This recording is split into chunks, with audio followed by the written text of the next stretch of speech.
মানুষটা আজকে মারা গেল, যেইভাবে এই মানুষের প্রত্যেকটা কাজ করা হইতেছে, এই মানুষকে যেইভাবে গোসল দেওয়া হইতেছে, তোমাকেও ঠিক এইভাবে গোসল দেওয়ানো হবে। এই মানুষটার সাথে এখন যে যে আচরণ করা হচ্ছে, এই যে মসজিদের খাটিয়ার মধ্যে এই লোকটাকে শোয়ানো হইতেছে, তোমাকেও এইভাবে শোয়ানো হবে। জানাজার নামাজ পড়তে আস, শুধু পাহাড় পরিমাণ সওয়াব নিয়ে বাড়িতে যাইবা।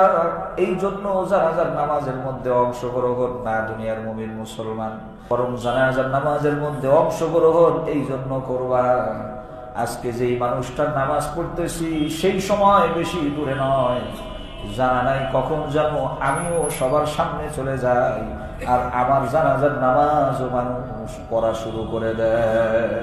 লাশের সাথে গোরস্থান পর্যন্ত যাবে শুধু আনুষ্ঠানিকতার সামাজিকতা রক্ষা করার জন্য না, প্রত্যেকটা মুহূর্তে মুহূর্তে নিজের ভবিষ্যৎ, নিজের কবরের জিন্দেগির চিন্তা তার অন্তরের মধ্যে পয়দা করার জন্য।